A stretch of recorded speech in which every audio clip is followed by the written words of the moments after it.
good evening, and welcome to the March 16, 2026 Board of Commissioners regular meeting. I will call this meeting to order. If you will please stand with me for the Pledge of Allegiance and remain standing for the invocation. I pledge allegiance to the flag of the United States of America and to the republic for which it stands, one nation, under God, indivisible, with liberty and justice for all. I would like to introduce Pastor Dale Jenkins from the New Hope Worship Center to give us our invocation. Welcome. Thank you. Good evening. My name is Dale Jenkins. My wife Carrie and I have lived in Cabarrus County for over 30 years and raised our children here. And our church this year, New Hope Worship Center, is celebrating our 100th year of being here in the county. So it's with great gratitude and respect for you that I sincerely offer up this invocation tonight. Shall we pray? Almighty Creator and loving and gracious Father, we come to you tonight with gratitude in our hearts for Cabarrus County. We thank you for the people, for the families, for the communities, the schools, the businesses, and the places of worship that comprise our community. Father, thank you for these ladies and gentlemen who serve so diligently in this critical role of leadership as commissioners. The weight of responsibility they carry is significant, and I pray that you would strengthen them for the task with discernment, wisdom, and courage. Our community has significant needs. Lord, give us wisdom and compassion to meet those needs. Our community is beautifully diverse. Lord, help us to respect and honor our diversity while maintaining a spirit of unity. I pray that we would listen to one another, learn from one another, and partner together. Our community is growing. Lord, help us to make wise decisions today that will serve us well in the days ahead. Our community is blessed with many children. Lord, help us to bless our children, to protect our children, and to advocate for our children. As these citizens and commissioners gather tonight, may there be clarity of communication and wisdom for every decision. Over our county, our cities, our communities, our citizens, and our leaders, I speak this blessing. The Lord bless you. The Lord keep you. The Lord make his face shine upon you and be gracious unto you. The Lord lift up his countenance upon you and give you his peace. I pray these things in the name of the Father and of his Son, Jesus, and of the Holy Spirit. Amen. Amen. Thank you. I will also introduce our youth commissioner who is sitting up here with us tonight, Abby Towery. Abby, would you please introduce yourself? Hi everybody, good evening. I'm Abby Towery, and I am a ninth grader at Central Cabarrus High School. We are thankful to have you up here on the dais with us, and welcome. Thank you. All right, commissioners, I do need a motion to approve the agenda with the changes on page 4. So moved. All those in favor, please say aye. Aye. Any opposed? All right, that passes 5-0. We will move on to proclamations. Our first proclamation tonight is the National Donate Life Month, and this will be presented to us by Commissioner Wortman. Proclamation National Donate Life Month 2026. Whereas more than 108,500 men, women, and children in the United States currently need life-saving organ transplants, and more than 4,500 of those people are North Carolinians. And whereas an average of 17 people awaiting transplants die each day because there's a severe shortage of donated organs. And whereas every 8 minutes, another name is added to the National Transplant Waiting List. And whereas providing facts about donation and dispelling misinformation and myths are key to increasing the number of people who sign up as donors. And whereas the North Carolina Division of Motor Vehicles plays a critical role with over 5 million North Carolinians in the state's donor registry, having registered when receiving a driver's license or state ID card. And whereas one organ donor can save the lives of up to 8 people and improve many more lives through tissue and cornea donation. And whereas North Carolinians are encouraged to get the facts about donation, discuss their wishes with their family, and sign up as donors via the NCDMV or online at www.donatelifenc.org/register. and whereas residents of Cabarrus County have been touched by donation as recipients of life-saving transplants and as members of donor families who have literally given others a second chance at life. And now be it proclaimed that we, the members of the Cabarrus County Board of Commissioners, do hereby proclaim the month of April 2026 to be National Donate Life Month in Cabarrus County and urge our residents to give serious thought to the importance of eye, organ, and tissue donation and to consider joining the North Carolina Donor Registry, and further to notify their family members that they have done so, adopted this 16th day of March 2026. Thank you. Commissioners, I do need a motion and a second to adopt this proclamation. So moved. All in favor say aye. Aye. Any opposed? All right, that motion carries 5-0. Do what? Oh, okay. And I do believe we have Commissioner Shue's video, as he was a proponent for the National Donate Life Month, as well as he was a donor, or he was a recipient. Hello, my name is Lynn Shue, and I'm one of your Cabarrus County Commissioners. I've been on the County Commission now since 2014. And anyway, it's been several years since I sat here in this spot to sort of bring you up to date with my transplants. As you know from a previous video we did a couple of years ago, I was celebrating an anniversary for my heart and for my kidney transplant. And I wanted to sort of give you a little introduction today for a new anniversary. On this year in November will be my 27th year on the heart transplant and 20th year on the kidney transplant. And because of two people, I still live today. I'm doing good. I've got a few issues, but for that matter goes, all of us have got issues as we get older. But I wanted to take just a minute to give you an introduction to a video that we did a couple years ago, and to bring to your attention that the month of April is the National Donate Life Month. And by being an organ tissue donor, you can save as many as 8 people. I've been able to do a lot of things because of the gift that Bonnie gave me, the gift that the 17-year-old boy from Michigan gave me. How do you say thank you for somebody that gave so much? I was in the basement of our house, and I heard the phone ring upstairs, and so I run upstairs to get the telephone. When I got to the top of the steps, I felt like, wow, whoever called, I said, could you hang on while I catch my breath?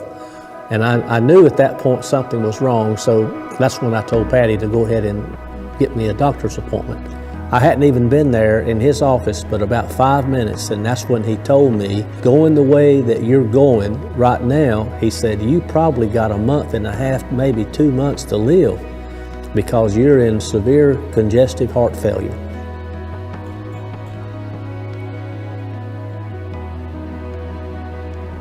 I was within 2 or 3 days of dying. They had to fly to Michigan, harvest the heart, bring it back to Duke and install it. It was just so real.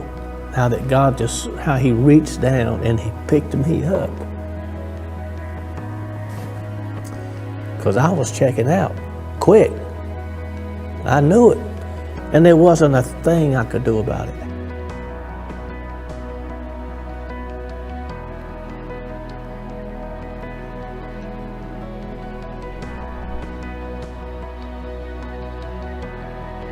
One day, I was down at my mailbox at the bottom of the driveway there. I met my next door neighbor, Bonnie Brown, and they lived right above us. There's only 2 houses on that road. Bonnie had lived there for 11 years, and we had never really took the time to talk. He invited me to church, me and the family, and we started going to church with him, me and the kids. Well, she realized that I was in kidney failure and that I needed a kidney transplant. I had 9 people offer to give me a kidney, and Bonnie was the only one that matched with me.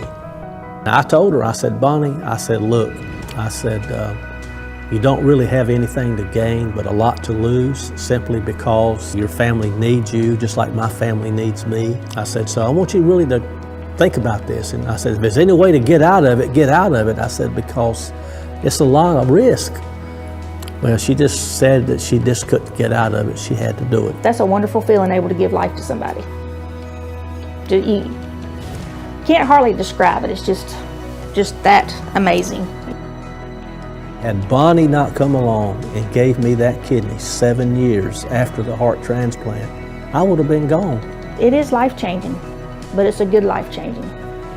It opens your eyes up to what miracles can actually be. The thought came to my mind that I wanted to give back, for so much had been given to me. So I ran for school board in the year 2000.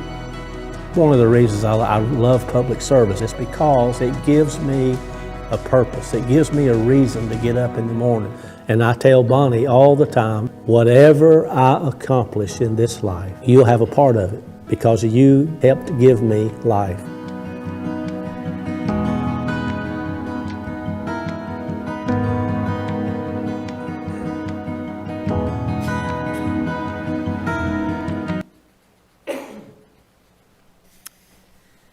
Okay, we will move to proclamation, Planning and Development Department Fair Housing Month with Susie Morris. Welcome, Susie. Thank you. I'd like to present to you commissioners this evening the Fair Housing Month proclamation. April is Fair Housing Month. Whereas April is National Fair Housing Month and April 11th, 2026 marks the 58th anniversary of the passage of the Fair Housing Act, Title VIII of the Civil Rights Act of 1968 as amended, which enunciates a national policy of fair housing without regard to race, color, religion, sex, familial status, handicap, and national origin, and encourages fair housing opportunities for all. And whereas Cabarrus County is committed to highlighting the Fair Housing Act by continuing to address discrimination in our community, to support programs that will educate the public about the right to equal housing opportunities, and to plan partnership efforts with other organizations to help assure everyone of their right to fair housing. And whereas Cabarrus County commits to provide equal services without discrimination based on race, sex, religion, familial status, handicap, or national origin, and now therefore be it resolved that the Board of Commissioners for Cabarrus County, North Carolina, does hereby resolve that April 2026, being Fair Housing Month, begins a year-long commemoration of the Fair Housing Act in Cabarrus County and urges all citizens to wholeheartedly recognize this celebration throughout the year.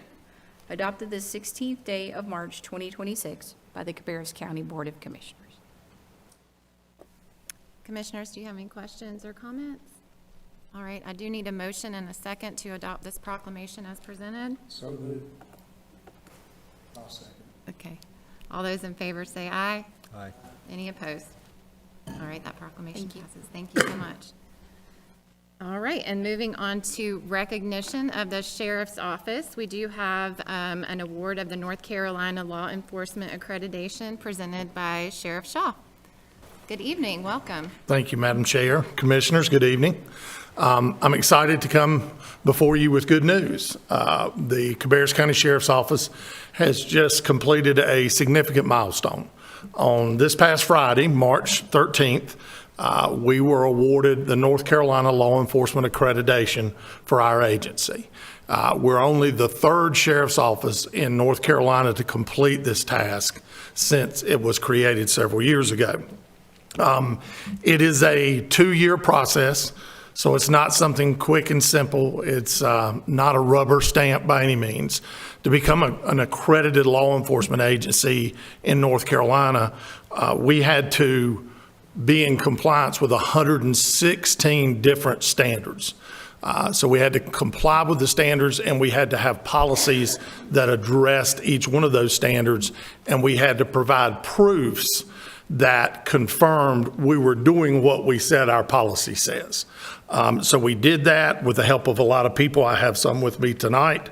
But this also, it was not just about policy. We had on-site inspections that came in to our sheriff's office. They went through the building, looked at everything that we had and what we were doing, and offered suggestions where there might need improvement. But fortunately for us, there was very few. So we're very proud proud of that. We also went through a full property and evidence inspection. And what that means is we passed the inspection with 100% compliance. That means every piece of evidence and every piece of property that we say we have in place. So that's significant. They commented that it rarely goes that smoothly. So we have a lot of good dedicated people.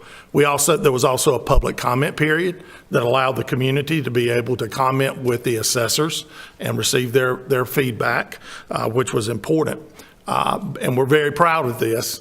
The North Carolina law enforcement accreditation process is something that came about in the past few years. Its goal is to make us do our jobs better and to make sure that we have on paper what we do, what we don't do, and how we're going to do it. We've already started the process to have our 911 communication center fully accredited, hopefully within a little bit less time than 2 years. And then we'll follow on with our detention center as well to make sure that you can have a sheriff's office that you're proud of, that are meeting national and state standards in the way they do their business. So I want to quickly introduce Captain Kevin Klingelsmith. Captain Klingelsmith is over our professional standards and played an important role from day one on through in getting this done. And also Travis Zimmerman. Travis is our records management system manager as well as our accreditation manager. So Travis is really the person behind the scenes that carried the heavy load and got this done. He does not like being up here, I can tell you that. But I made him come anyway because that's what it's about. It's about folks that are behind the scenes every day making it and getting it done, as well as, of course, my Chief Deputy, Tessa Burchett.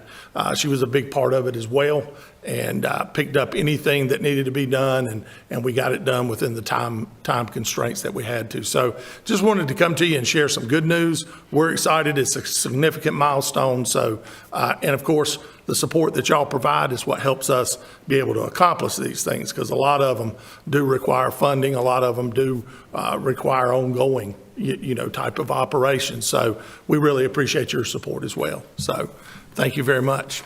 Well, I don't think that you have to worry about whether or not this community is proud of our sheriff's department, because we Thank you. obviously are. And we thank you so much for all of the hard work that you put in to get this accreditation. So congratulations to y'all. Congratulations. Thank you. Thank you very much. Thank you, Darrell.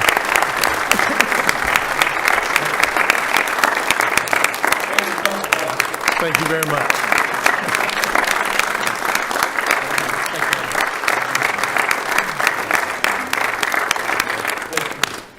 Great job. Okay, so we are now to informal public comments. Ariadne, do you know how many we have? Commissioners, we have 17 informal comments. Okay, thank you, ma'am. You're welcome. First, we have Brian Heinz.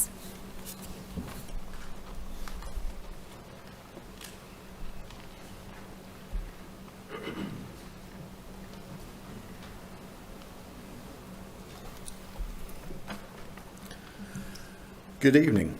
With the primary over, there were winners and there were losers. But the obvious elephant in the room is that we can no longer have sides. This division tears all of us down and fosters resentment that further decimates cooperation. Our County Board of Commissioners need to work together and keep issues in the boardroom and off of social media. County employees are held to a social media policy, and as our elected county representatives, should you not hold yourselves to an even higher standard? Furthermore, lack of communication after your social media posts causes distrust and skepticism from county employees, retirees, and taxpayers. The most recent concerns brought about by our county employees and retirees regarding our health care benefits were 100% the result of your post on Facebook. Commissioner Patrick, you touted a $3 million savings in health care. And Commissioner Lindsay, you marked yourself safe from voting against saving Cabarrus County $3 million. Please understand that you are the reasons why we are here tonight. Please don't brand us as fearmongers just because we want clarity. Please don't cause further division when you disagree by taking to social media, as we will respond, just as we did in the March 3rd primary. Commissioner Pittman, a county employee recently posted on Facebook stating that county employees and retirees did not like this division this board brings and wanted to find a way to work together and bring unity. Your response was swift, and I quote, "Division is division. People who do not uphold godly, conservative principles but seek their own advantage instead of what is best for the people are the ones causing the trouble. Nothing justifies letting such people have control.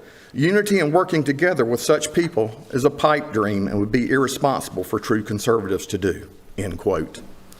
Pastor, are you saying that people who don't agree with you are ungodly and there's no room for discussion? If so, reasoning with you is fruitless. For the record, I want to publicly state that I believe in Jesus Christ and that he died for my sins, and through him I will have eternal life.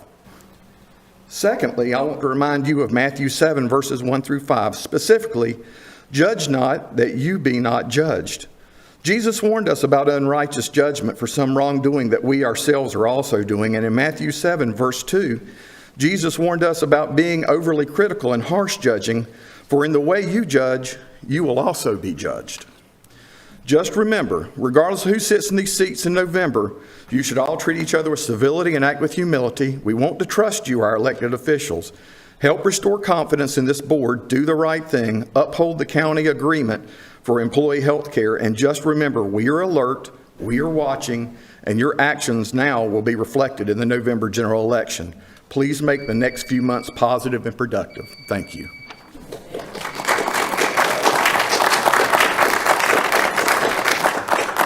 Madam Chair, may I respond? You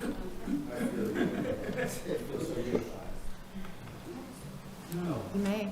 Thank you.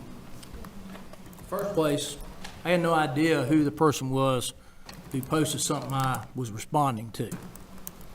Secondly, when I was talking about division, I was talking about within the Republican Party, not on this board. And third, Jesus also said, "Judge with right judgment," which means practice proper discernment. And when I see evil, I call it out. That's all there is to it.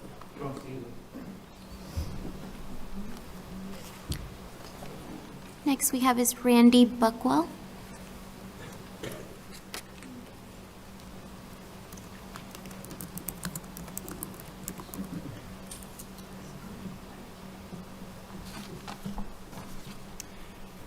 Thank you for letting me speak tonight. I'm Randy Buckwell, lifelong resident of Cabarrus County. Mr. Patrick, I still haven't seen the $3 million where it came from that you claim you were saving Cabarrus County by switching insurance providers. That sounds like a political ploy to get votes during the past election. Mr. Pittman, I'm disappointed that you voted to potentially save $3 million without doing any research. You took the word of one person with a cell phone call. Why didn't you ask where this was coming from and then do the research like a good commissioner would do? Thank you, Mr. Jones.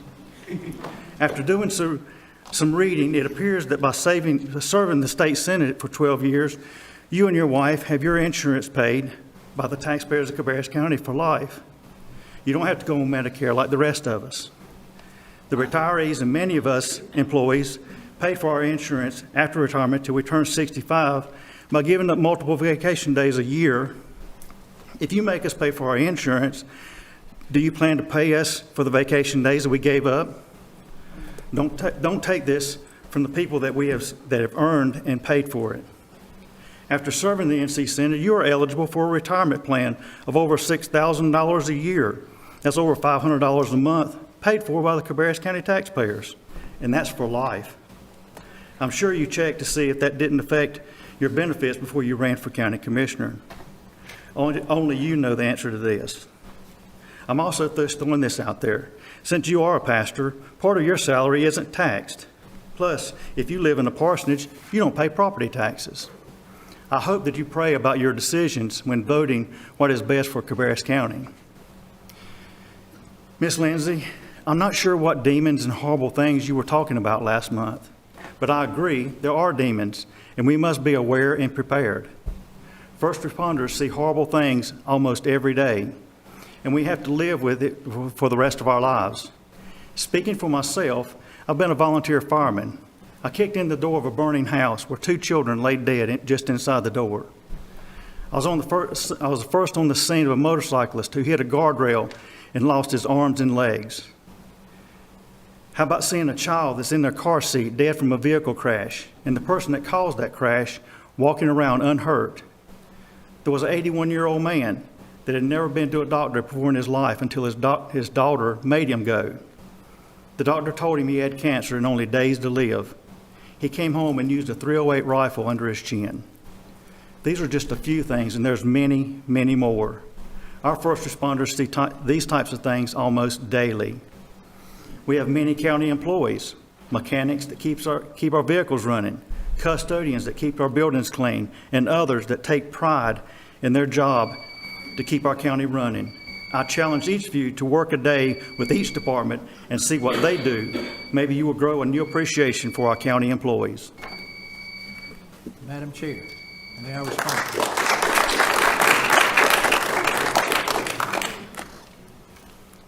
Yes, Commissioner Pittman.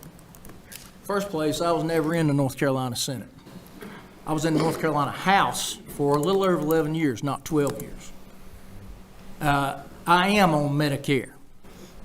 And I don't know, a portion at least of that is paid for out of my Social Security check. Let me see, what else was there? A lot of misinformation in what you said. But I can't even remember. It was hogwash anyway. Next up is Jim Fetcher.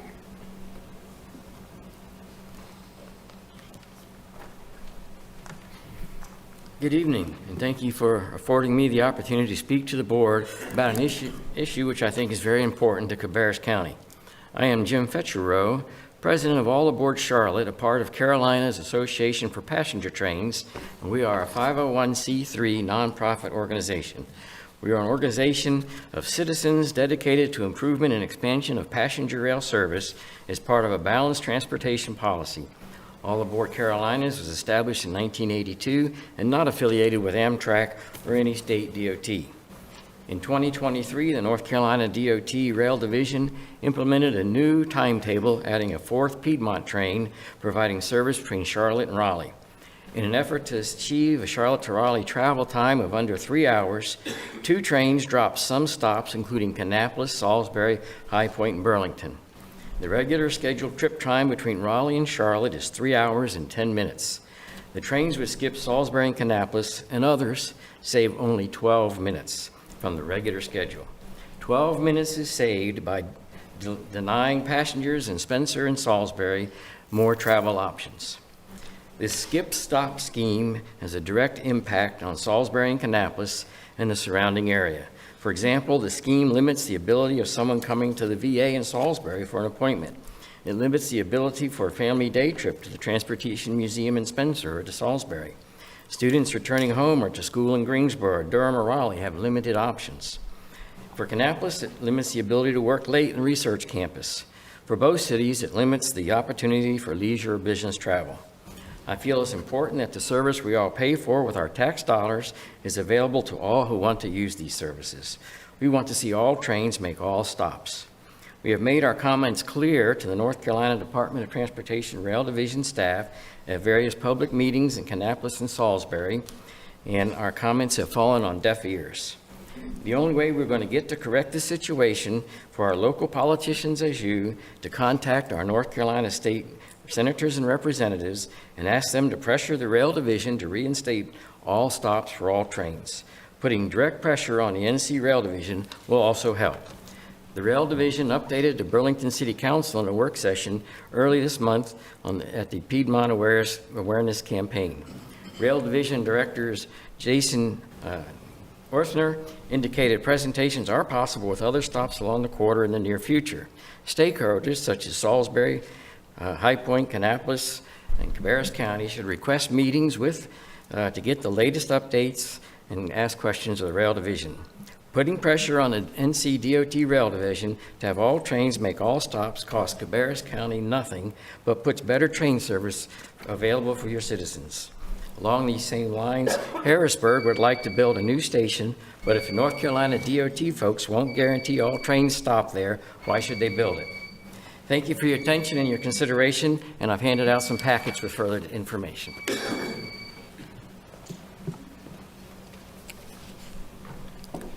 David Hampton.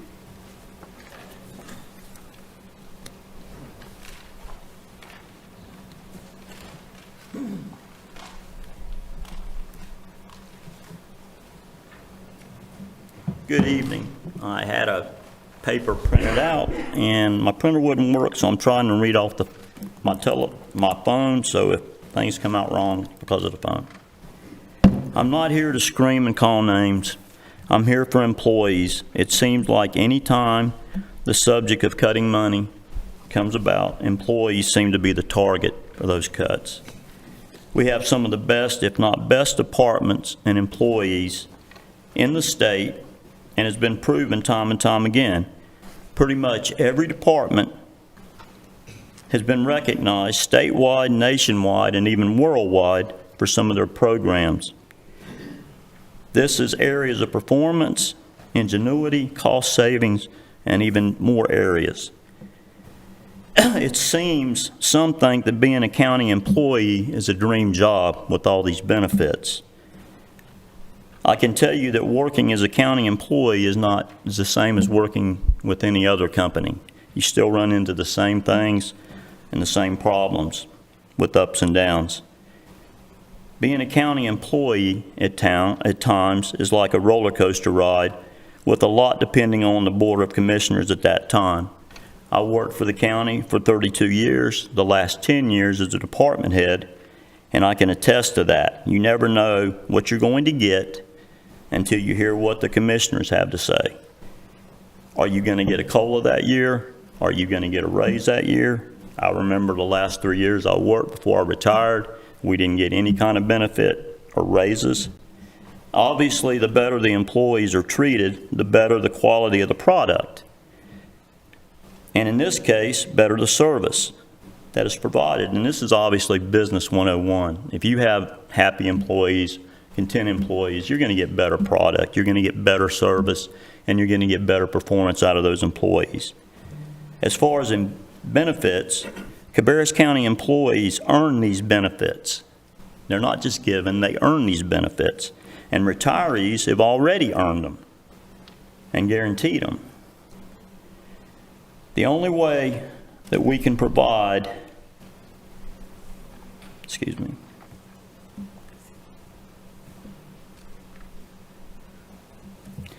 the only way that we can provide and keep this level of service is to make sure that we offer the benefits to where we can recruit and retain employees. I mean, it's as simple as that. We've worked very hard in all the departments to make sure that we provide the very best we can. I can speak specifically about EMS. When you're sitting there with a loved one who has a severe medical emergency, who do you want responding? And I'm sure at that point, you're not going to care about what the money is or what money's spent. And just real quick in closing, I thought this was public comment. I didn't know it was a public debate. Thank you.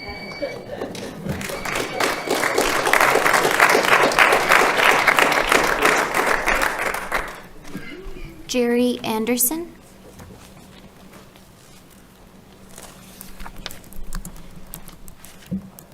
Let me put the mic up for the bigger men. Jerry Anderson, Kannapolis, North Carolina. I want to give thanks to God. I don't do it often enough. And remind you that Erica, who I talk about up here, it was her birthday this month. Of course, she's dead. Anyway, I just want to say, I don't hate nobody up here. I'm for justice. And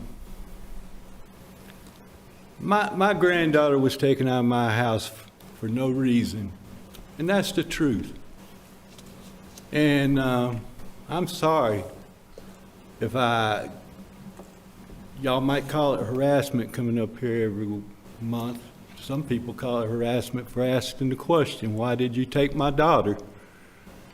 Mr. Silford, Mike Downs has never answered my question, and you was next in line, and you know I want that question answered, why my child was taken out of my house on 4/9/16.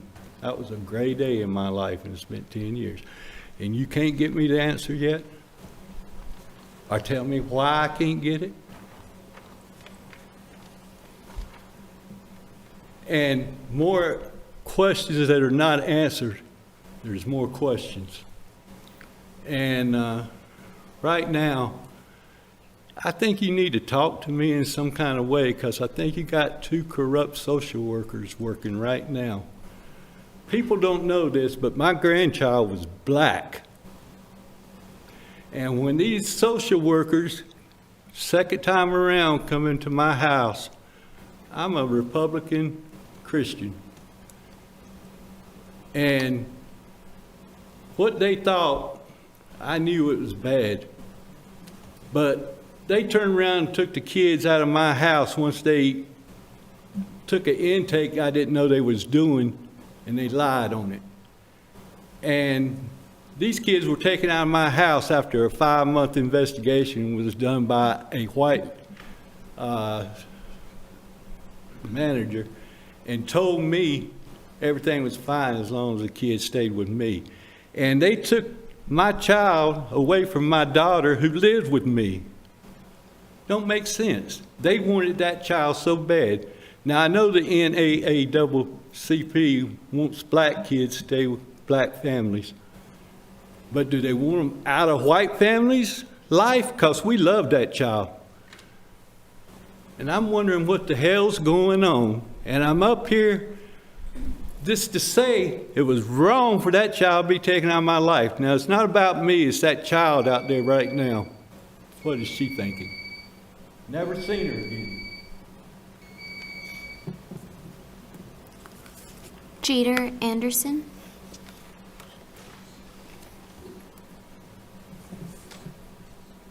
Jeter Anderson. Wish I didn't have to come up here. It'd be a time I wouldn't have to come up here. But we got an agency that won't answer this veteran's question, that should absolutely answer the question why the child was taken right in front of this man from this man. But they neglect to answer the question about that child, and that's wrong. And during this process, a vulnerable adult, Erica Anderson, was treated like a competent adult. As the former county manager wrote out, we treated her like a competent adult. And that's Cabarrus's problem. That's y'all's problem. Y'all treated this individual like a competent adult when she wasn't. Because y'all know what y'all did to this individual, this family, because y'all treated a vulnerable person like they was a competent individual, when in fact they was a federal helpless child and they needed assistance and help. Because that's what you do with a federal helpless child. You help them. You got to assist them. You got to bring them along. And they have problems, and they irritate people and agitate people. They're special. You love them. You end up loving these people. You got to help them. You stick up for them. You stand up for them. And my sister, we can't get an answer why this happened. This veteran has to come up here and stand before you year after year. We got the Jay White up here. He's the one that did it. He's the one that's doing everything still to this day.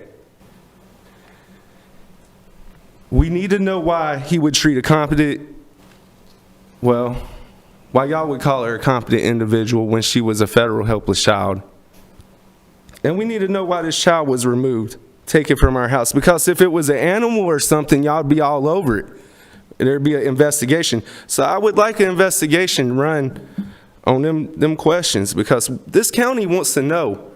This social services needs to be helping people, and we don't need it if it's not helping people.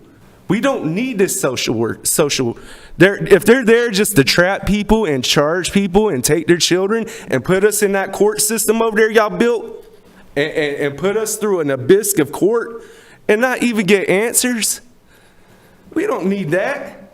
That's not what we want here. And we don't want it in Kannapolis especially. Need to move that stuff to Harrisburg. We don't want that agency nowhere in Kannapolis no more. Kannapolis people is better than that. We don't lie. We tell the truth. You have 3 social workers, Jessica Bridges, Deshandra Christian, Delisha Vanderpool, Jay White, and they all moved this child. And they all said this was a competent adult when she was not. She's a federal helpless child. But over here in court, got to be some kind of fraud that happened in between here and the court. Figure it out, guys. Jim Love.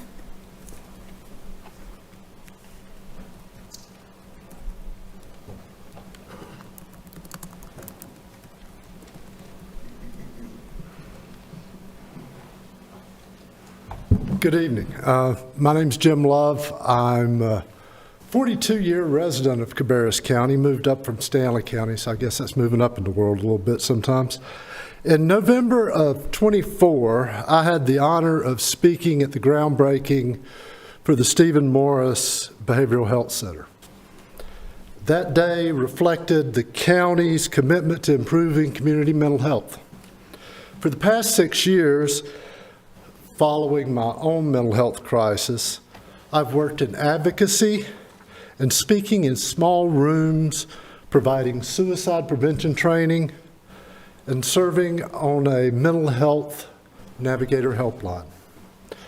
Through this work, I've learned that arts help people begin those difficult conversations, and it often starts in a room or in a conversation where someone realizes they're not alone.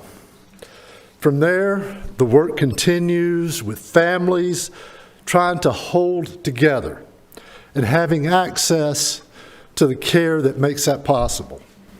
Buildings like the Behavioral Health Center are just a starting point. Improvements result from connection, access, and trust. It helps relieve already overloaded systems like the emergency room, first responders, and it directs people to care before they end up in our justice system. On May 15th, we're going to start part of those conversations right over here at the Davis Theater.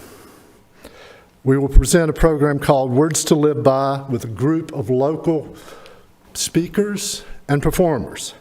This event supports our community's ongoing mental health work, and it's done in partnership with organizations that you help fund, Cabarrus Arts Council, and other local nonprofit organizations. It will be an evening of music, storytelling, and poetry focused on real people moving through struggle and towards hope, and from isolation towards some sort of connection. I'd like to extend a personal invitation to all of you to attend. And I would also encourage you to be present as a community resource partner as Cabarrus County in your behavioral health programs. We would love to have you there so we can give that information to the people who are attending, the people who need it most, your constituents. And I would like to thank you for your time and for your leadership in the mental health field. And as I think we all know, that's something that's getting worse instead of better, and we need your support. Thank you very much. Laverne Graves.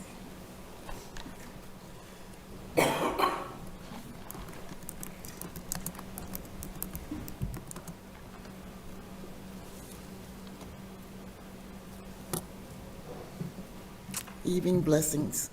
Today's date is 3/16, John 3:16. For God so loved the world that he gave his only Son, his only begotten Son, that whosoever believeth in him should not perish, but have everlasting life. My name is Laverne Graves, and I've been experiencing homelessness in Cabarrus County ever since February the 23rd, 2024. As a new believer, a willing vessel on a royal path I didn't know I had, for a kingdom I didn't know existed. Being led and having an intimate relationship by the Holy Spirit 24/7, being told where to go, what to do, what to say, and who to say it to. Being led through homelessness, a lifestyle I knew nothing about. I endured trauma, physically and mentally, while submitting my whole trust in the Lord. I've been admitted to the hospital so many times that I can't count. They have diagnosed me with congestive heart failure, neuropathy in my feet, pneumonia, high blood pressure, high cholesterol, and lymphedema in my legs. But God's report, that's the report that I believe. If it wasn't for the 2-day shelters providing showers, physical food, as well as spiritual food, clothing, prayers, Bible classes, encouragement, Sunday services, shepherds outside the church walls, peer support, and bus passes, I don't know how our needs would be met. God had his resources already on this royal path the entire time. The 2-day shelters that I speak of are Hellfighters here in Concord, and also the Opportunity House here in Concord as well. Hellfighters extended their hours to meet the needs of the poor and homeless by providing a warming center overnight to get us out of the brutal coldness, a cooling center to get us out of the heat. These 2-day shelters are in need of bigger, better, and new buildings to better serve this community, to better serve our veterans, disabled, handicapped, mentally challenged, as well as the homeless, to welcome in new resources, to be able to transition people with dignity into their new lives. With the obedience and the faith in the Lord that I had of what he could do through me, we were able to open up physical and spiritual doors for the kingdom. Galatians 6:2, bear one another's burdens and so fulfill the law of Christ. So the command from the Lord is to you, to immediately release from the financial resources already in place for the poor and needy, $1.5 million to Hellfighters in Concord, and also to release $2.5 million to the Opportunity House in Concord. Message delivered. Thank you, and God bless you.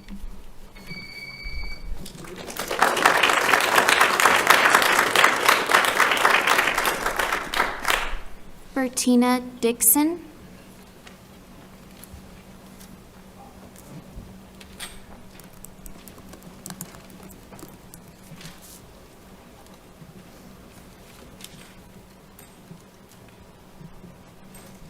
Good evening, ladies and gentlemen. My name is Evangelist Bertina Dixon, born and raised here in the city of Concord.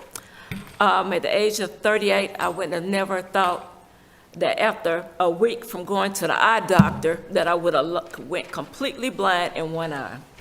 I would have never thought that my spine would have locked up on me, and as soon as I'm walking, and then all of a sudden I can't move. I'm paralyzed from the waist down. I wouldn't have never thought that I would have suffered paralysis in my left hand, curled under, and my toes curled under. I wouldn't have never thought I would have felt pain, feel like somebody playing tug of war with me. I would have never thought I would have been told that you had the symptoms of multiple sclerosis. I would have never thought at that age that they would have came back years later and said it's more crippling than multiple sclerosis. It's called the Vick syndrome. And we don't have any treatment for you. Only thing we can do is try experimental treatment to see if we can stop more lesions from growing on your spine, because if we don't, the 5 lesions, the multiple lesions on my brain, they said if we cannot stop them from growing, you'll be paraplegic or you'll be homoplegic. This was heartbreaking to me. I worked 23 years, single parents, always struggling, always trying to provide for my daughter and I. But this was a life-changing experience for me. Never thought I would ever be in this predicament, and never realized that I was really born with this disease. Doctors never detected it, and they said it takes a good doctor to be able to detect MS or any kind of incurable disease. So I take treatments. One bag of medicine costs $15,000. I used to take 4 treatments a year. Now I'm down to 2 treatments. The reason why I'm standing here today is because of the BBB, Big Beautiful Bill, the cuts. I need my Medicaid. I'm not receiving Medicaid benefits because I want to. I have to. The 80% of, even with the 80% of the Medicare and the 20% of the, I can't even think of it anymore, Medicaid, I still have to pay medical bills out of pocket. I still have to go through a program even to pay for this medicine. The first medicine I was on, you're gonna have to pay $5,000 out of pocket. Where is a poor person gonna get $5,000 out of pocket? I had to advocate for myself. One of my family members in California helped me find the company that made the medicine. The doctors claimed that they would do it. They wasn't doing nothing. And my doctor here said, if you don't hurry up and get this medicine, you're gonna end up in the hospital. I had to get the papers, sign them. They sent papers to the doctor, got them signed for me to have this experimental treatment. It's the grace of God, the reason why I'm standing here today. They said, if you have another episode, you'll be completely blind. You'll be a vegetable. So I thank God for standing here today. The big beautiful bill is cutting benefits that we need. Even our veterans have worked so hard to fight for our country and fight for our freedom, and they've been cut benefits that they need. So I'm advocating for everybody on Medicaid. We don't want it, we need it, we got to have it. What are we gonna do if they take it away from us? So I'm standing here today asking you, please have compassion concerning this bill. We are human beings. Thank you. Thank you for your comments today. Thank you.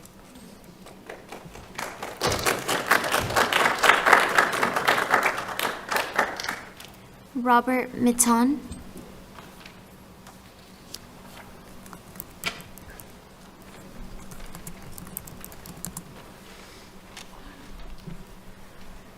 Hello, y'all. My name is Robert Mitton, and I reside in Concord. First of all, I'd like to quickly go back 2 months because I was unable to make it to the meeting last month, and I just want to say that I stand with Commissioners Wortman and Jones on you voting no on the Pierce insurance contract because a savings of $3 million in a year is just not believable, and we have to research that before it gets voted on. So thank you very much for voting no. Tonight I came here to speak about how worried many people in Cabarrus County are, as well as North Carolina, about what happens when Trump's disastrous big ugly bill goes into effect, when SNAP, Medicaid, Medicare, and the ACA is either reduced or eliminated. I realize this is being caused mostly by a national vote and that the feds and North Carolina state government control most of the levers here. But the counties have something to say and control too. Will there be anything the local government levels, will there be anything done by the local government on the level that can help alleviate some of the problems that we people are going to eventually have? Personally, my life is dependent on Medicaid and Medicare. I would not be alive today if it was not for the Medicaid and the research that I was involved in with my heart condition. I am on my third aortic heart valve. It has to be replaced. It cannot be replaced without the help of Medicaid and Medicare. That is how my last one got replaced. And if this was due from a rheumatic fever that I had when I was a kid, it was no fault of mine. It won't take a heart valve, I won't take a heart replacement or donor. It takes a special heart valve that is delivered through my femoral artery. And it's called a TAVR. It's half bovine, half stainless steel. And when it was installed in my body in 11 years ago, it was experimental and it was done by the research, CU research. And so I'm worried about the people here who are going to be losing their benefits. Not by any decision of y'all's, but I'm asking what can be done to help your residents, your citizens, your constituents, when we end up in a situation where we cannot totally take care of ourselves and we lose the benefits that have been keeping us alive for a while. And yeah, I receive a SNAP, and I'm worried about some of that maybe being taken away too. And I am a very frugal and healthy food shopper. But with my situation, I live on Social Security.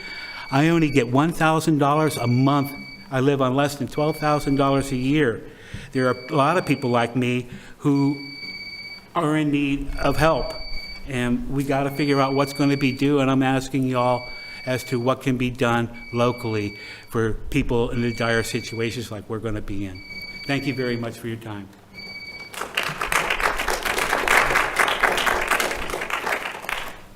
Nancy Hofarth.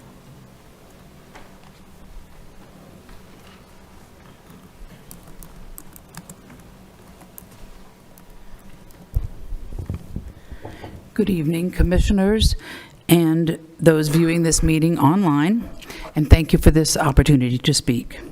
My name is Nancy Hofarth, and I have lived in Harrisburg for almost 30 years. Like the two people before you, I have experienced many such stories. Not myself, but I had the opportunity to canvass residents of Concord last year during October, November, and December to ask how they thought the big, beautiful bill or federal budget passed the previous July was impacting their lives. The responses were varied, from "what bill?" to heart-rending stories like the two you've just heard, to little concern over the bill, considering that the budget was not going to affect them. I was surprised at how many people had not learned, even several months after the fact, that a federal budget had been passed which would cut significant services to public schools, affordable housing, and health care, as well as benefits like SNAP and WIC to help the most vulnerable members of our community. Then there were the individuals who were aware of the impact of the budget cuts because they had already experienced the cuts to the programs that they or family members depend on: SNAP or food stamps, WIC, which provides education to new mothers and nourishment to infants and children, and Medicaid, which provides health care to citizens from infants to the elderly. There were many grandparents I spoke with who were concerned that their grandchildren would no longer receive special education assistance in public school. And yet there were people who said they didn't really want to talk about the budget cuts because they were okay in retirement, or "I have health insurance." It's easy to think that when talking about the federal budget, but North Carolina has still not approved a state budget. When the state budget is provisional, it is harder for counties to proceed with their budgets. My point this evening is that we will all be impacted as these cuts continue, yes, even in Cabarrus County.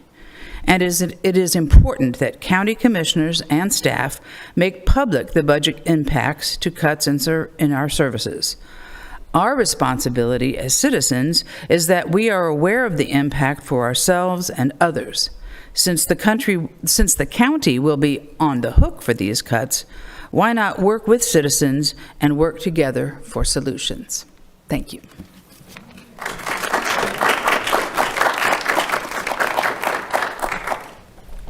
Elizabeth Nervania.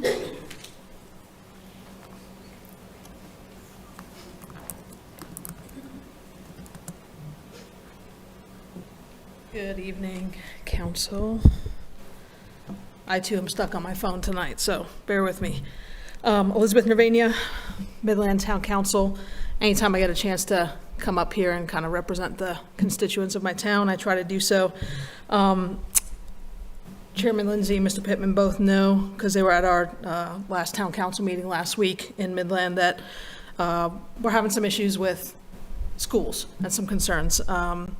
Almost after almost every meeting that we have, somebody comes up to me, thanks me for serving on town council, and asks me the question, when are we getting our high school? In fact, I had an email just today from somebody that I've never even met saying that I was the person to talk to find out about a Midland high school. I don't have many answers for these people, unfortunately, so I'm coming to you guys tonight just with some of these concerns. For decades, the citizens of Midland have faithfully paid county school taxes just like every other community in this county.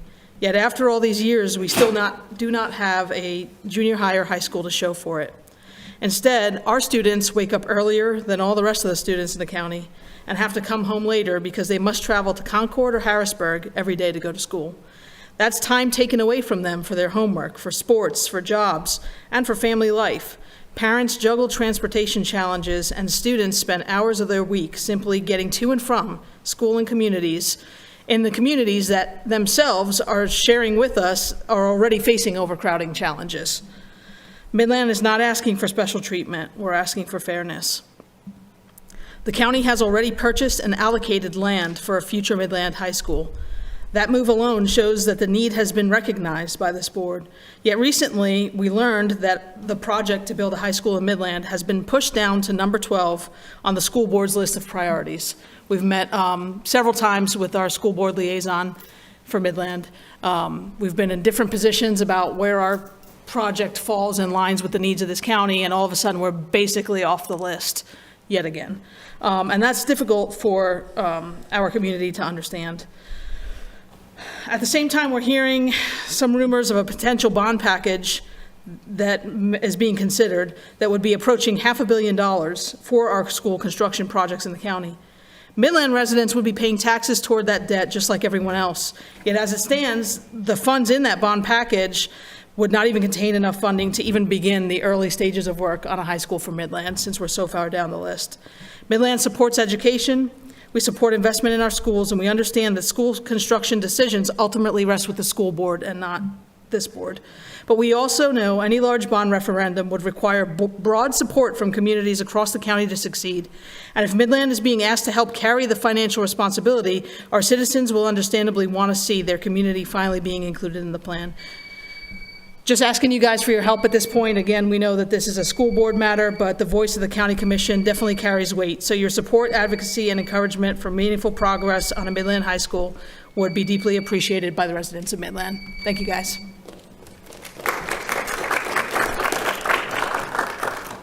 Stephen Bryant.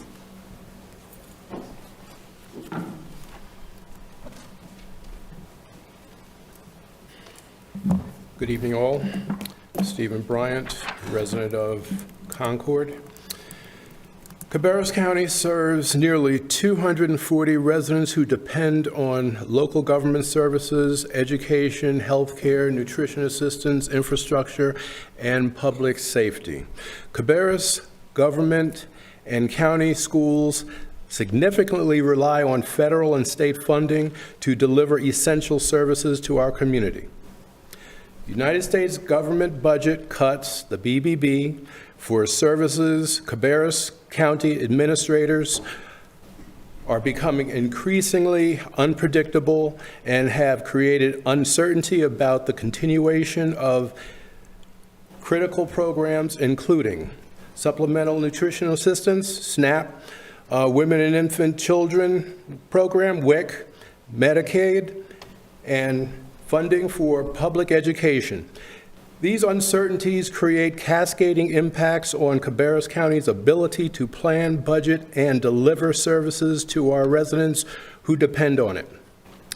For example, Cabarrus County Schools serves as the educational foundation for more than 35,000 students and rely on federal funding for special education services, Title I programs, school nutrition, and Medicaid reimbursements.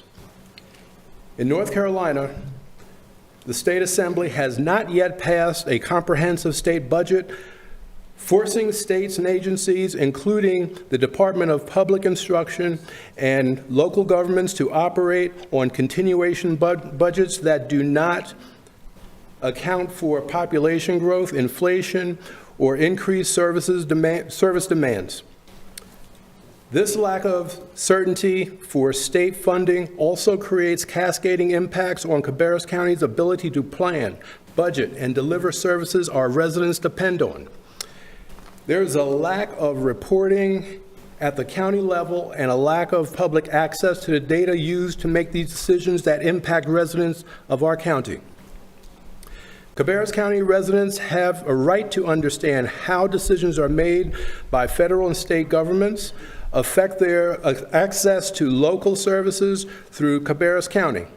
Transparency and accountability are essential principles for governance that will create a climate of openness and effective communication, especially during times of budgetary uncertainty. We call on Cabarrus County Board of Commissioners to commit to provide clear, accessible, and timely information to county residents about budget impacts resulting from federal, state budget decisions. Thank you all for your time.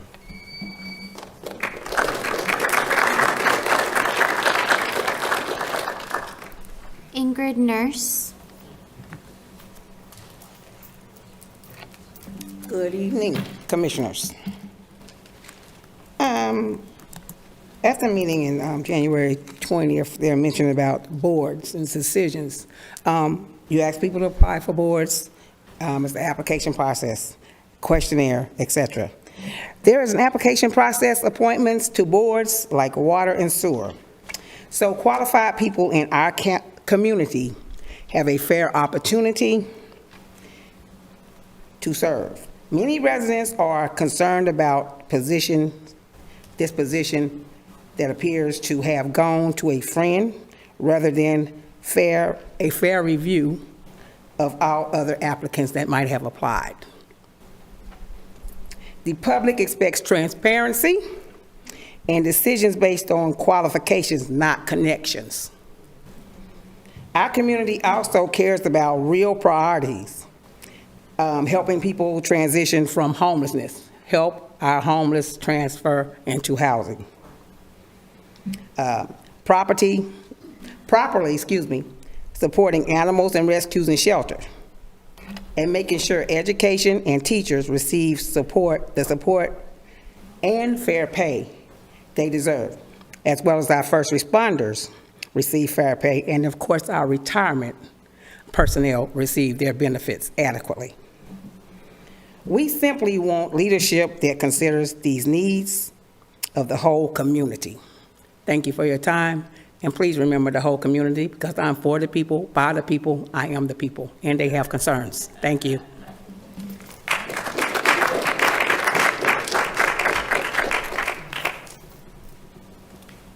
Cullen Knight.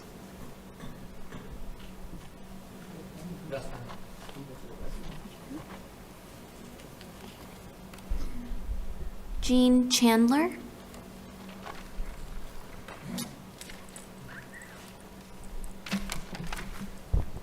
Good evening. Jean Chandler from Kannapolis, all my life, same address. I'm here as a delegate for the North Carolina Senior Tar Heel Legislature. This is a nonpartisan body representing all 100 counties. I represent Cabarrus. The mission is to identify issues affecting older adults and propose policy solutions that improve quality of life. With the budget vote and approval of the Older Americans Act soon to be voted on, I would like to present some statistics. First, I want to give some about our counties. 88 counties have more people above the age of 60 than under the age of 18. Some of these statistics really, it's kind of mind-boggling when you think about it. North Carolina ranks 9th in population nationally of those age 65 and older. An estimated 42,600 people 60 and older migrated to North Carolina from other states. By 2031, the over 65 will surpass the population under 18. Adults aged 85 and older projected to experience the fastest growth in the state over the next 20 years. The number of family caregivers, 1,280. Unpaid, 1.2 million. Total value of unpaid care, $16.6 billion. Most will outlive their lives in a nursing facility. My point is the lack of transparency in the owners of the facility and patient cares. Owners put money in their pockets instead of paying for the staff and the care. In 2 nursing homes being investigated, sexual assault of 2 residents, death of another, and thousands of 911 calls. I'm asking for more attention given to the care and investigations of all the nursing facilities. As we all age, some of us will end up in some of those places too. The owners need to be more transparent about facilities and profits and how it affects the residents' care. These issues need to be brought forth and dealt with now and not later. Also, more elderly are put out of their homes for financial problems, mostly high taxes.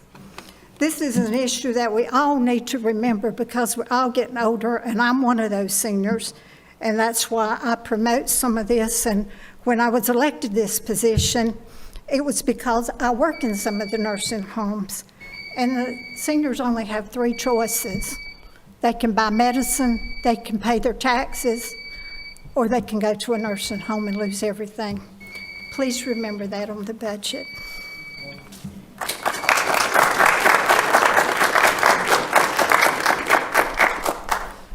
Chris Cranston.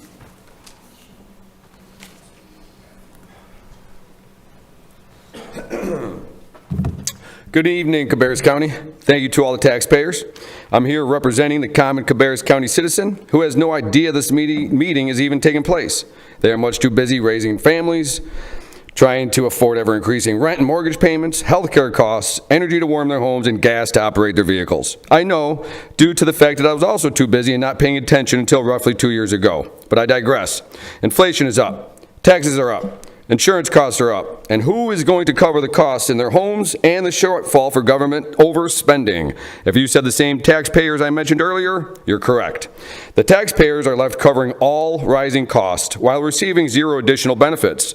I'm saddened to listen to the proposed drastic increases in emergency services, in some cases, literally doubling.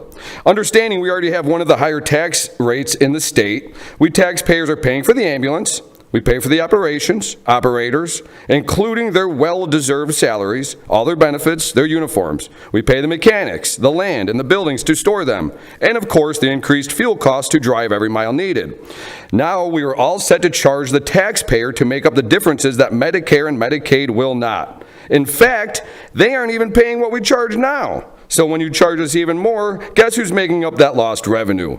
We commoners do not have lobbyists or representatives to argue for us.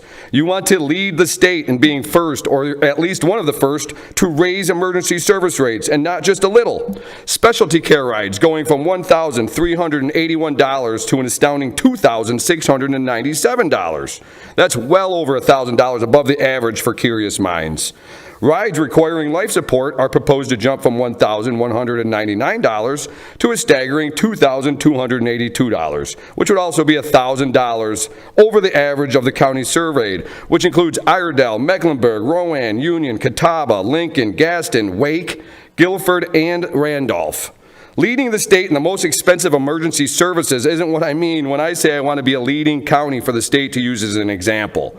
I understand you are seizing income tax refunds, lottery winnings, and possibly even inheritances to pay, so there is a way to force blood from turnips or pennies from the peasants, others might say. Please understand how unfair this additional tax is, especially to the uninsured, while you vote on it. Please at least try to get closer to the average than double the average. Is that not reasonable? Can we not treat each other as we would want to be treated? Or is it only ourselves we concern ourselves with? Pro tip, attacking others, then calling for unity is not the path to unity. Now, on a positive note, I want to humbly thank those involved with the Coffee Committee. The transparency and clarity provided by Commissioner Ian Patrick was matched only by Todd Shanley and Kyle Billafor. These men are true public servants and are working what I considered overtime on our behalf. The least we can do is respect them enough to show up. Even if not, thank you to those involved, and thanks who are watching and listening from the background. Wes Honeycutt, if you're listening, buddy, I appreciate you. Thank you, and God bless. And also, thank you, Sheriff Shaw, for the budget cuts, even with the commissioners telling you you could have all the money you wanted. We got a great sheriff. Thank you.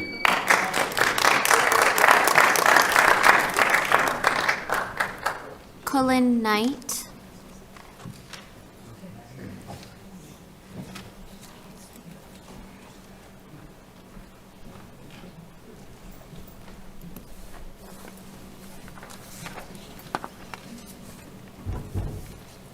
Hello. I am a new transplant to Cabarrus, so this is actually my first time coming to one of these. So, hi. My name is Cullen Knight. I'm almost coming up on my first year in Cabarrus County, and I'm very happy to have been welcomed into the larger county community. I'm sure that many of the people in this room have heard the fairly concerning news that Concord is being eyed by the federal government for the construction of an ICE detention center. And as a citizen of this county, I am greatly concerned by this news, as ICE has, in the past year especially, earned a very strong reputation for lawlessness and terrorizing and endangering communities across the United States. Now, I'm aware that the County Commission does not have infinite powers or really much power in regards to the decision to build this facility or in any, decisions made by the federal government about where they want to put stuff and all that. And I'm not asking for some giant band hammer to stop that. I'm simply wish to ask, as I am learning how the local government process works, is this commission able to do anything about this? And if so, are there plans to do anything about this? Thank you.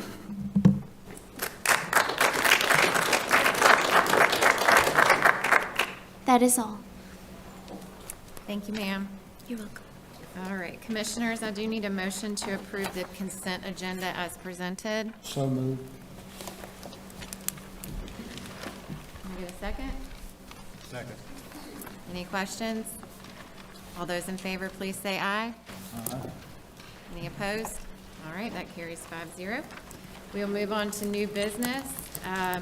County Manager, Cabarrus Health Alliance request for exterior alterations to the Old Mount Pleasant Library. Kyle Billifer. Welcome, Kyle. If you could bring up those images. So when I presented to the board last time, I did not have some of the information about the images of the RV that the Health Alliance had proposed to park in the rear of the facility. If you keep scrolling down.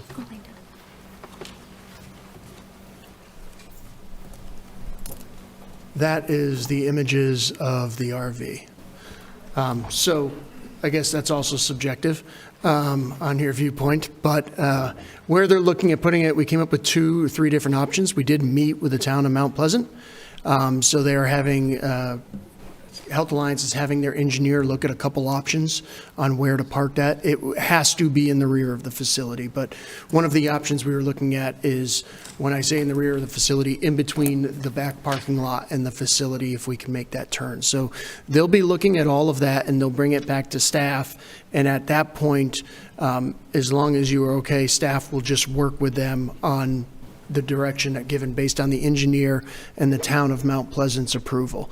The town of Mount Pleasant did approve some of the minor landscaping changes they wanted, and per the agreement that we have for them, the county is responsible for those. It was just a removal of some overgrown shrubs that were causing some parking issues.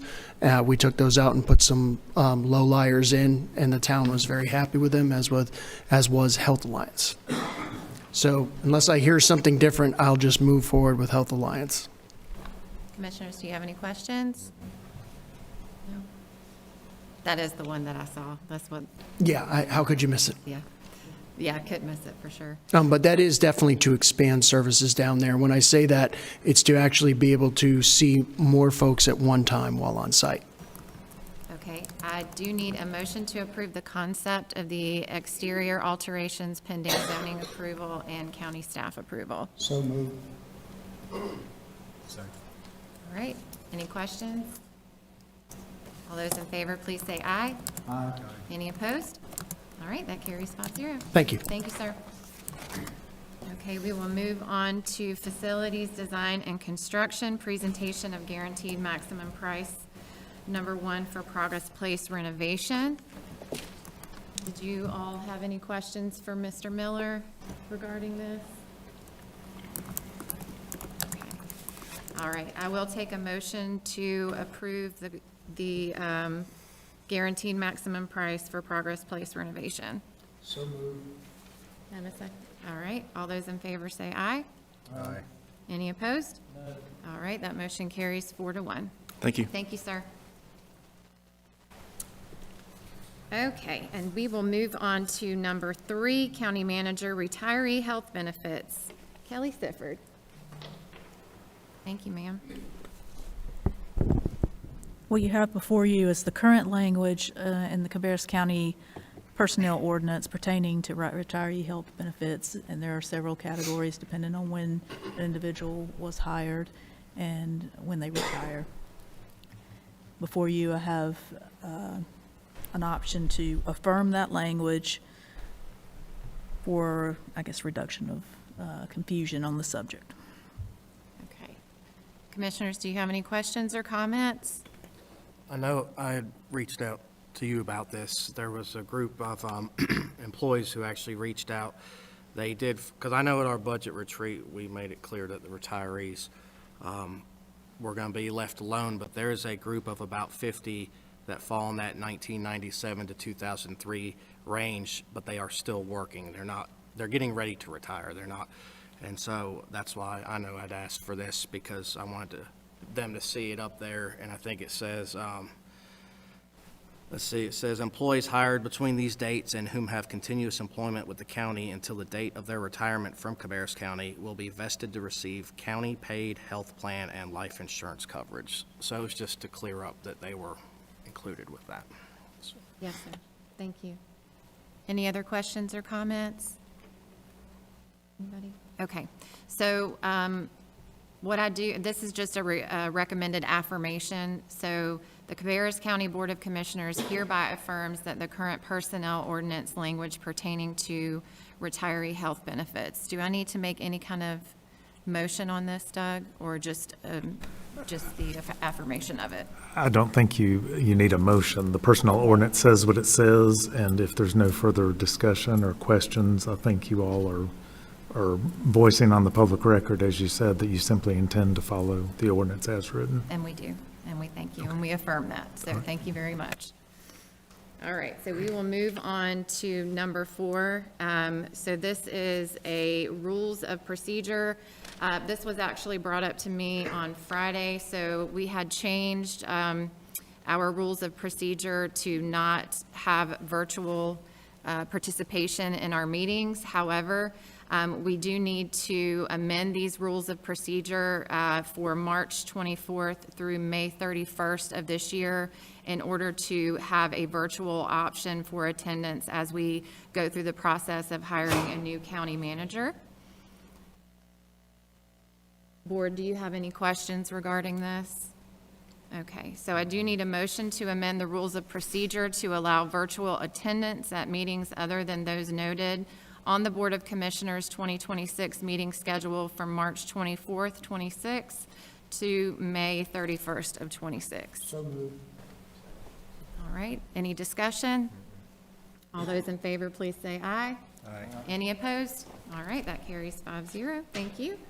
And we will move on to reports. Commissioners, the reports have been included in your packet for review. Do you have any questions regarding those? Okay, and I just want to make sure that everybody knows that any vacancies that we have on any of these committees are listed online at our Cabarrus County website. So if you are interested in serving and want to submit an application, please do so. And I will start with Commissioner Pittman. Would you like to give your report, sir?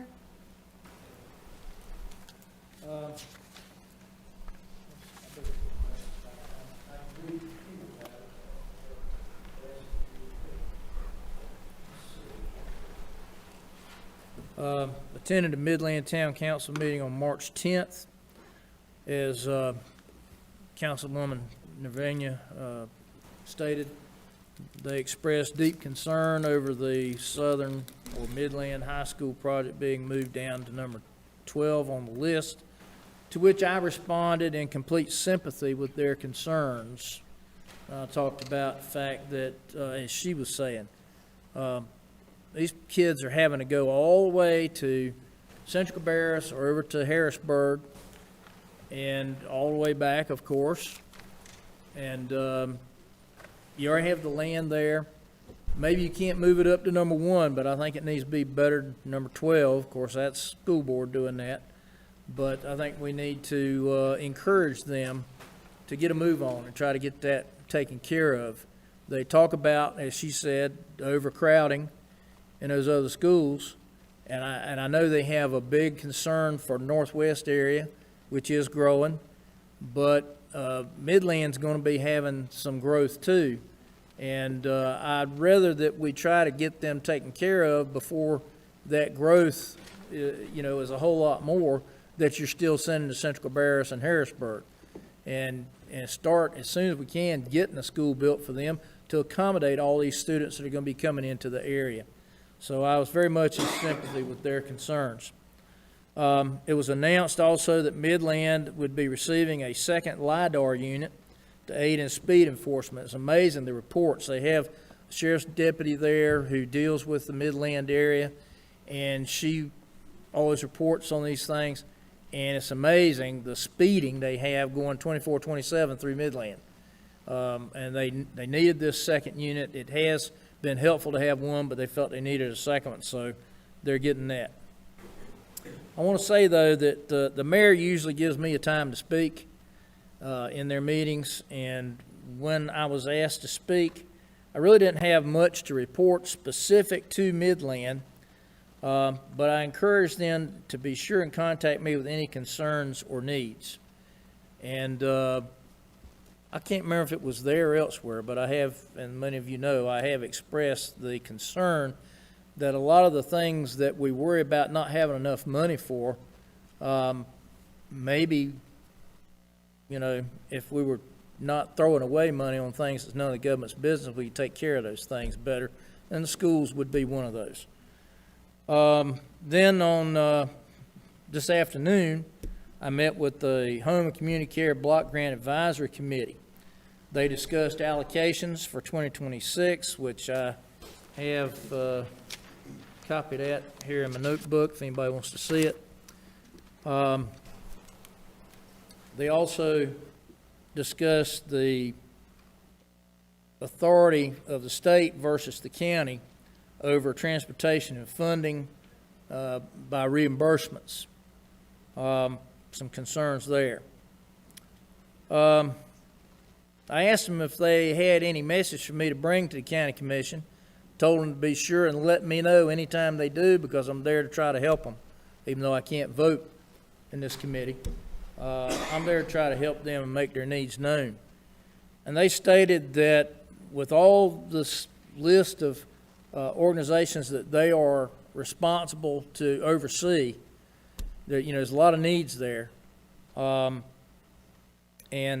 that the two most or biggest needs are for transportation and the Lunch Plus program. They discussed whether to ask for a huge increase in their funding overall, and they weren't sure what to do because we don't have our budget together yet.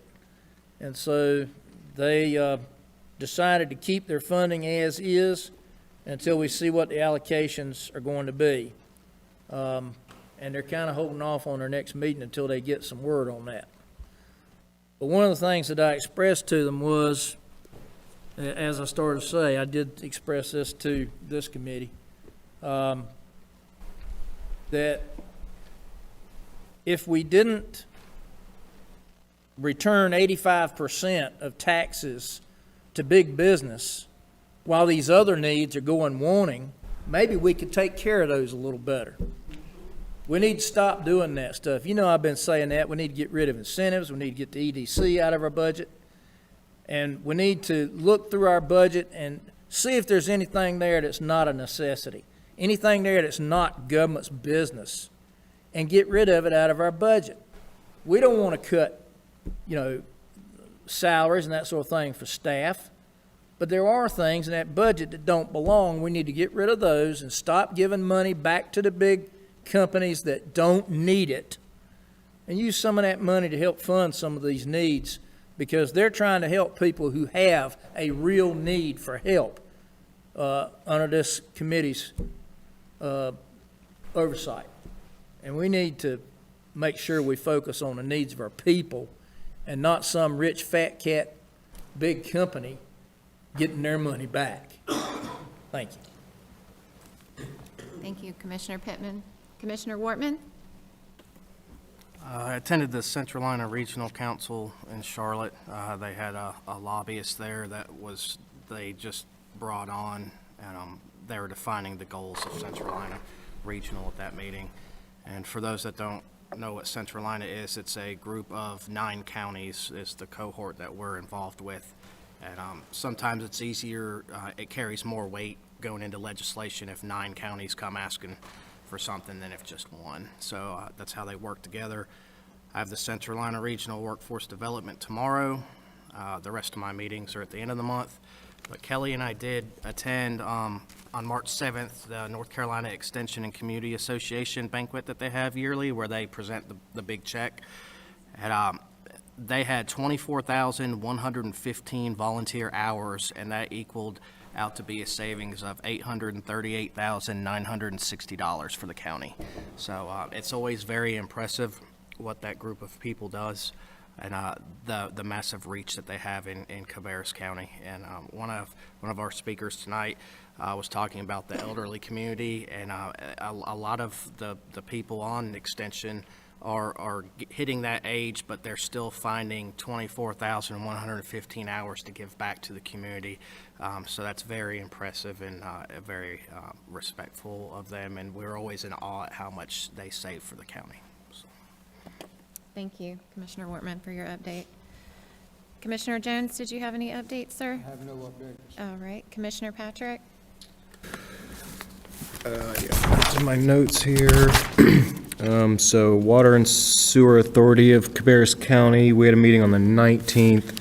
I won't bore you with the very technical details, but we're currently going through and trying to get basically 2 million gallons per day of sewer treatment, and running into some issues on the approval levels on what is that basically going to cost the ratepayer, and it's looking like you're looking at 126 million for 2 million gallons per day, which is way off what our normal per million gallon per day upgrade features are. And it's potentially part of some rulemaking that's happening at the state, and we're trying to work with our partners in the state legislature to hopefully get some relief on that, or some funding. Now, WASAC's meeting is this Thursday where they will be presenting their budget, so there may be an update for that one, so I'll let you know what happens there. Harrisburg Town Council would normally have met last Monday. They moved their meeting due to spring break. Is happening right now. I did check the agenda, and there's not too much on here, just some kind of contracts and things like that, so no big things to worry about there.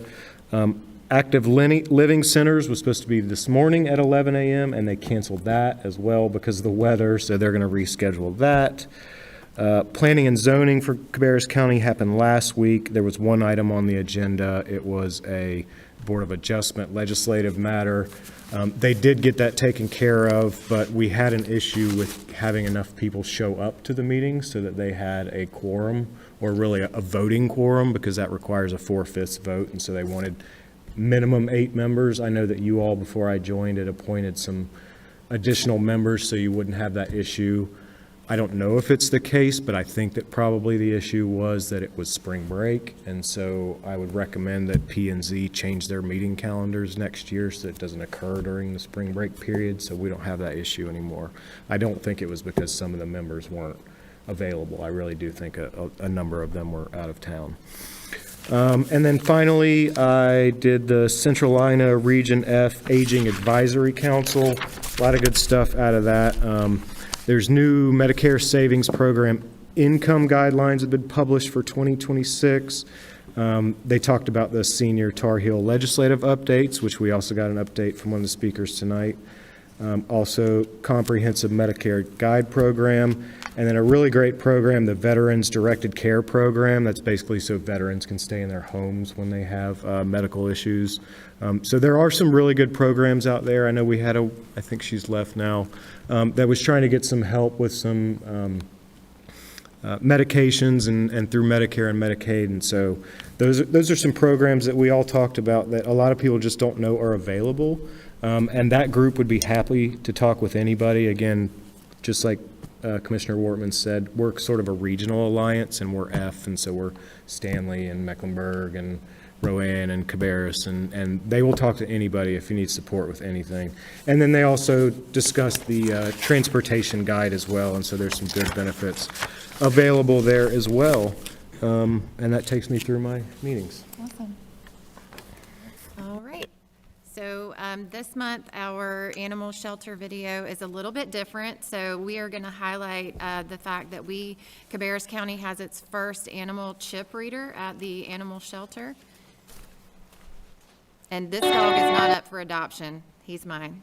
So.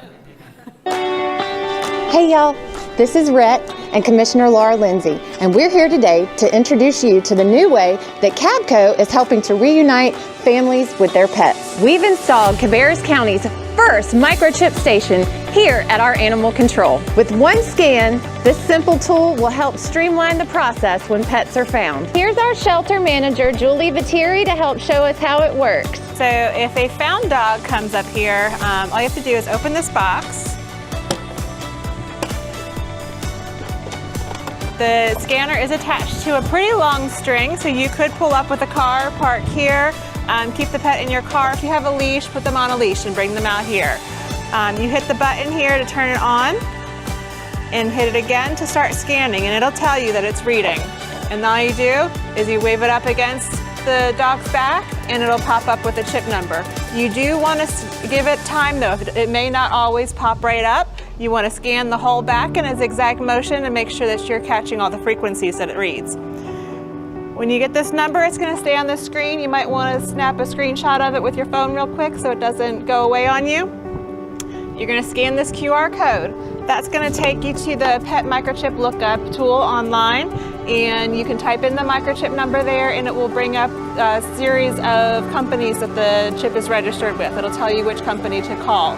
You'll call the company and give them the microchip number and they'll tell you if it's registered or not. Hopefully they're registered. Microchips are only as good as the information registered to them. If you have an owner contact, you can reach out to the owner and connect the pet back with their owner right away. How does this help you do your job better? It helps keep the shelter a little bit less full. If somebody is able to hold on to the dog for a little bit, you can get this information from the chip company, and if you can get a hold of the owner, you guys can meet up and the dog never has to enter the shelter system.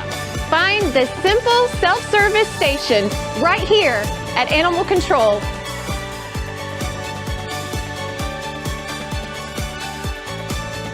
So I hope that if your animal is microchipped, you will register them, because this is a great tool to use. There are a lot of lost pets. If you follow any of the rescue sites on social media, you can see them getting out all of the time. So this will really help our shelter employees and our sheriff's department when it comes to having to figure out who these dogs belong to. All right, commissioners, do y'all have any general comments? Madam Chair, I'd like to add to what I was saying about the home and community care block grant thing.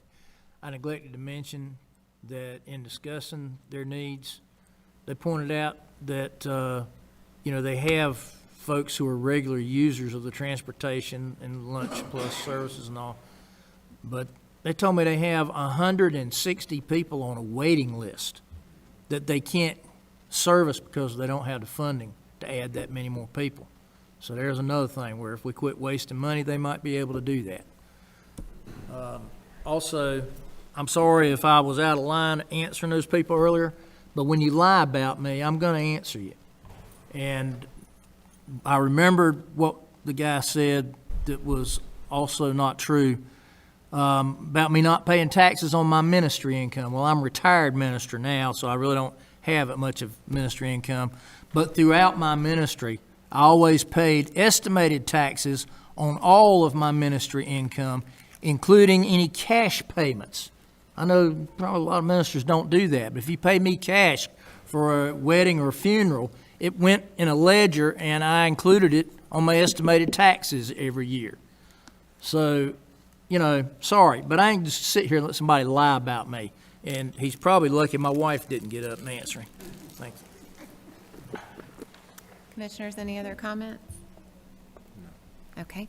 All right, we do have a need for closed session, so I do need a motion to go into closed session per NCGS 143-318.11A3. Second? Okay.